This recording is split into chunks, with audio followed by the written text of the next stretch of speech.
ही रखा है। Discharge application करने के लिए अलग अलग समय सीमा उचित नहीं है। ये थोड़ा मिसअंडरस्टैंडिंग है।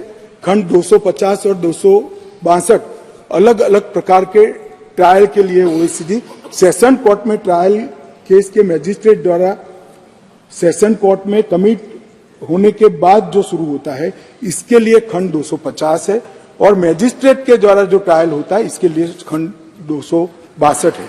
तो दो अलग अलग ही है।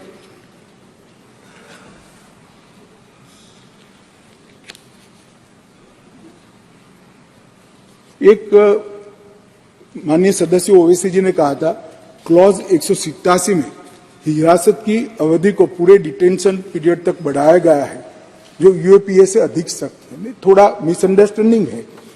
टोटल कस्टडी 15 डेज की ही होगी, मगर पहले 7 दिन पुलिस पूछताछ करती है, कोई अस्पताल में जाकर जमा हो गया तो 15 दिन समाप्त हो जाए।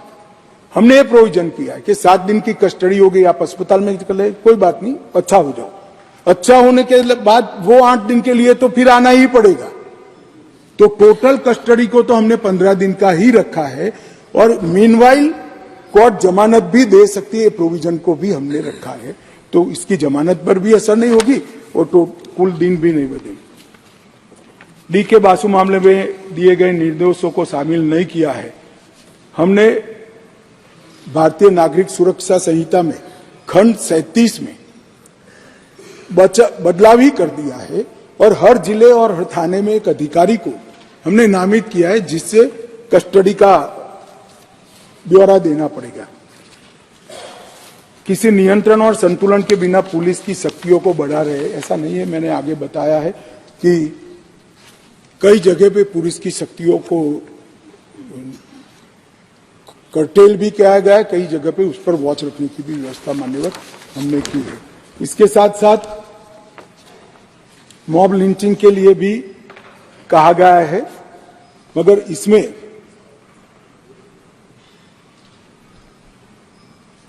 सब प्रकार के गुनाह को 5 से ज्यादा लोग इकट्ठा होकर अगर किसी की हत्या या उसको घायल करने का काम करते हैं, उसको हर प्रकार के गुनाह को इसके अंदर शामिल किया जाए।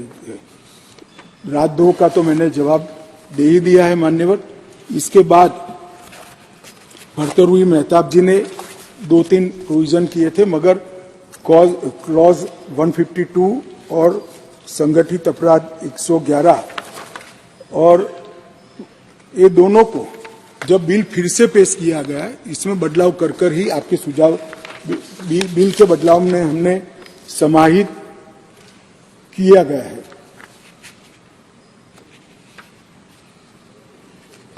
और दूसरा उन्होंने कहा फॉल्स और मिसलीडिंग शब्दों का सवाल है उसमें। इसको मैं मानता हूं कि गलत सूचना फैलाने के मामले को भी इसके अंदर समाहित करना चाहिए। उस दृष्टि से हमने इसको समाहित किया है मान्यवर। और एक प्रकार से इसके दुरुपयोग न हो, इसके लिए भी हमने ढेर सारे प्रोविजन और चेक बैलेंस इसके अंदर रखने का प्रयास किया है। हरसिमरत बहन ने पुलिस हिरासत के बारे में कहा, इसका मैंने जवाब दे ही दिया है। पुलिस स्टेट बन जाएगा, कोई पुलिस स्टेट हमारे शासन है तब तक नहीं बनेगा। मैं पूरे सदन को आश्वासन देना चाहता हूं, पुलिस स्टेट से बाहर आने के लिए कानून आए हैं, पुलिस स्टेट बनाने के लिए ये कानून नहीं आए। मान्यवर 2-3 मैं ऑफिशियल अमेंडमेंट भी ला रहा हूं। तो ये तीनों कानून में द्वितीय शब्द इसलिए लिया गया है कि एक ही प्रकार के नाम के 2 बिल 1 साल के अंदर पेश नहीं हो सकते थे। तो ये टेक्निकल संसदीय प्रणालिकाओं के कारण करना पड़ा है। और दूसरा मैंने जो कहा कि डॉक्टर को गैर विवेचन हत्या में कम सजा के लिए हमने प्रोविजन किया है। ये तीनों प्रोविजन को भी मैं लेकर आया हूं मान्यवर। मैं निश्चित रूप से मानता हूं कि भारतीय न्याय संहिता, भारतीय नागरिक सुरक्षा संहिता और भारतीय साक्ष्य अधिनियम, ये तीनों बिल कानून बनने के बाद आज से 100 साल तक, कम से कम 100 साल तक जितने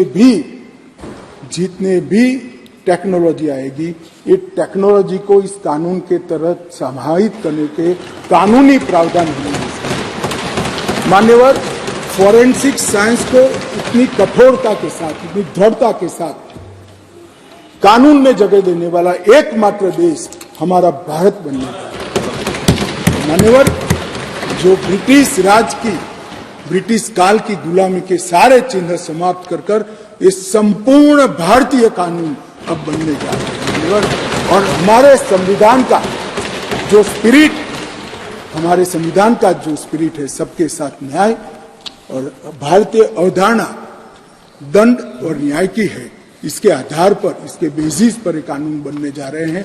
मैं आपके माध्यम से सदन के सभी सदस्यों का आशीर्वाद मांगता हूं कि इसमें आप सहमति दीजिए और मोदी जी का एक और वादा आज इस कानूनों के माध्यम से देश की क्षमता को जो है पूरा होने जा रहा है, इसको आपका आशीर्वाद।